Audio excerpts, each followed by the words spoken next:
Rome did not fall in a single night. It cracked quietly, not with fire, not with invasion, but with refusal. In the year 980, while legions marched beyond the Rhine and emperors boasted of eternal rule, something far more dangerous unfolded inside Rome itself. Roman women, noblewomen, widows, daughters of senators began to resist marriage, reject childbirth, and defy the laws meant to control them. And Rome, the empire built on order, bloodlines, and obedience, did not know how to respond. This is the story of how private rebellion met public disaster, and how the fall began long before the walls were breached. Rome did not collapse with a scream. It began with a whisper. In the year 9 AD, as the sun rose over marble temples and golden statues, Rome appeared eternal, an empire without rival, ruled by Augustus Caesar, the man who had ended civil war and crowned peace itself. Legions guarded distant frontiers. Senators praised stability. Coins bore the face of order. But beneath the polished stone, something dangerous was happening. Inside Rome's grand houses, behind silk curtains and bronze doors, Roman women were saying no. No to marriage. No to childbirth. No to the laws that claimed ownership of their lives. Augustus believed Rome was rotting from within. Too few children. Too many luxuries. Too much freedom. To save the empire, he turned not to the army, but to morality. He unleashed a series of laws meant to force marriage and reproduction. The Lex Julia and the Lex Papia. On parchment they sounded righteous. In reality they were chains. Unmarried women were punished. Widows were given deadlines to remarry. Childless couples were shamed, fined, and stripped of inheritance. The state reached into bedrooms, wombs, and bloodlines.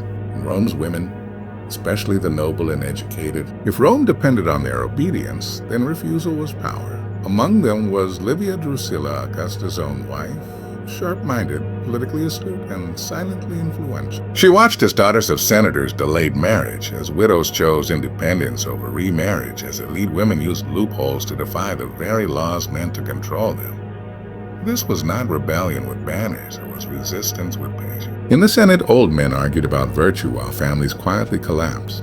Inheritance disputes clogged the courts. Birth rates fell further. Rome's future, sons, its soldiers, began to thin.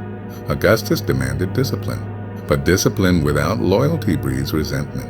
At the same time, far from Rome's marble streets, a different storm was gathering. Across the Rhine, in the dark forests of Germania, Roman authority stretched too far.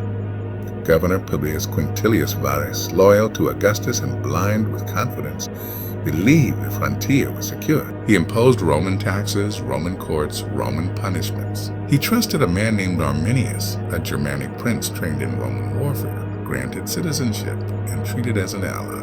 Rome believed him civilized. Rome believed him loyal. Back in the capital, Augustus focused inward on laws, morality, and control.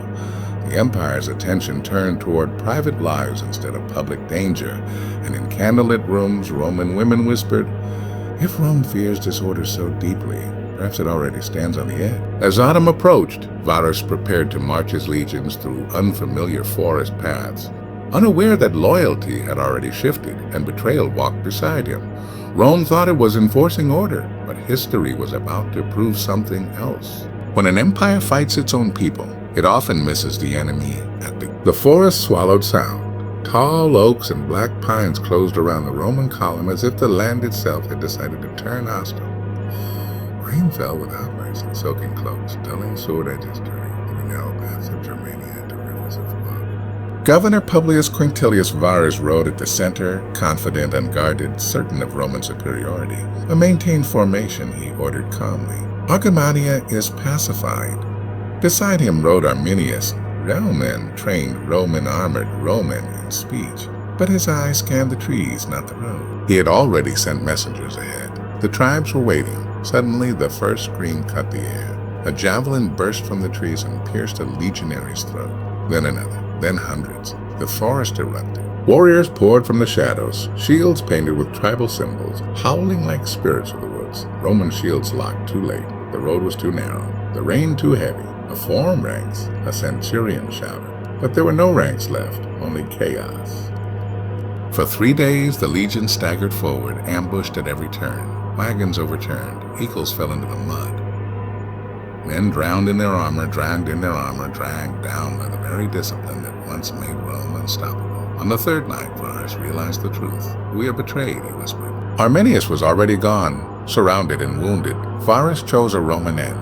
He fell upon his sword, refusing capture. Around him lay the broken remains of Legion 17 and 18 and 18, nearly 20,000 men erased from existence. The forest grew quiet again. Rome would never hear those numbers without fear. Back in the capital, the news arrived like a funeral bell. Augustus stood frozen as the messenger spoke. His hands trembled. His voice broke. "Varus, give me back my legions." The Senate chamber fell silent. No one dared meet the emperor's eyes. Behind the scenes, blame spread like poison. Senators accused one another of distraction. Military commanders demanded reform. And Roman women, once the target of moral fury, now watched as the empire exposed its weakness. Livia Drusilla spoke quietly to Augustus that night. "You try to command loyalty," she said, measured and calm. "But loyalty is not born from fear." Rome had tightened its grip and lost its balance. The Rhine frontier collapsed overnight. Forts were abandoned. Expansion halted. For the first time in generations, Rome stopped moving forward. And inside Rome, the laws remained, but belief in them did not. If Rome could not protect its legions, why should its people surrender their lives to it?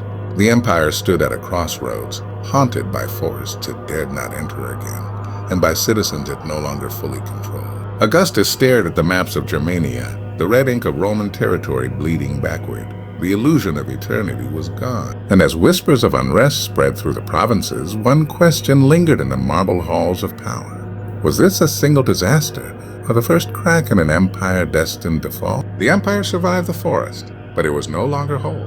In the weeks that followed the Teutoburg disaster, Rome was a city of whispers and shadows. Streets once filled with triumphal processions were now heavy with uncertainty. Senators spoke in hushed tones, counting losses, calculating blame.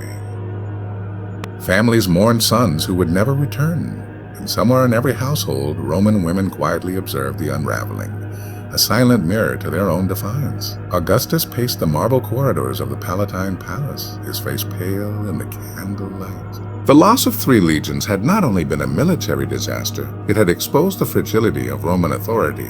He had ordered marriage laws to strengthen Rome, to ensure its future.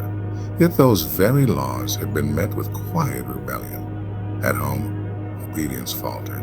Abroad, loyalty crumbled. "I have tried to hold Rome together," Augustus whispered to Livia, his wife and confidant.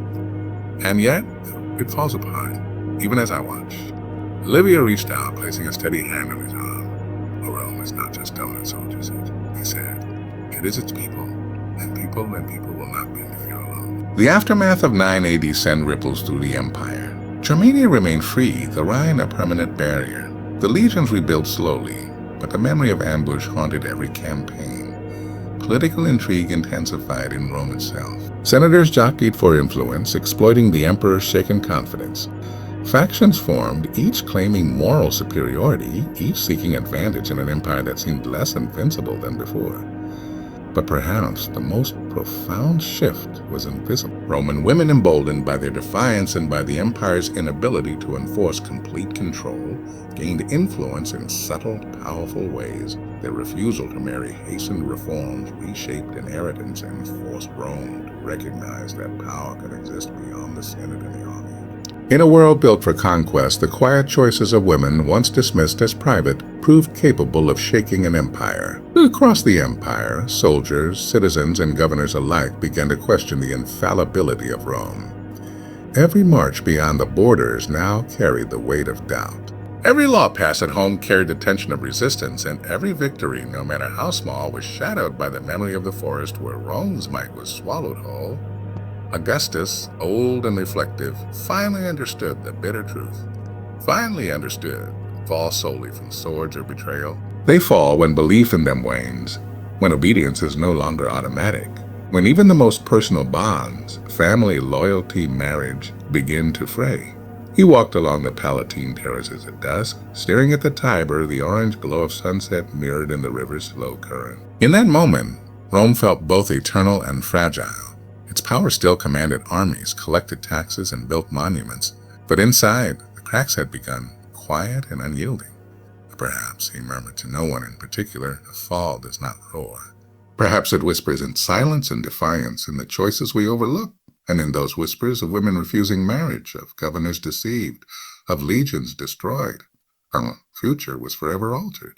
Rome survived 988, but survival was no longer proof of invincibility. The empire had glimpsed its own fragility, and when a society loses faith in its laws, its leaders, and even itself, the seeds of collapse are sown, not with swords, but in the quiet defiance of those who refuse to bend. Rome would endure, but it would never be the same.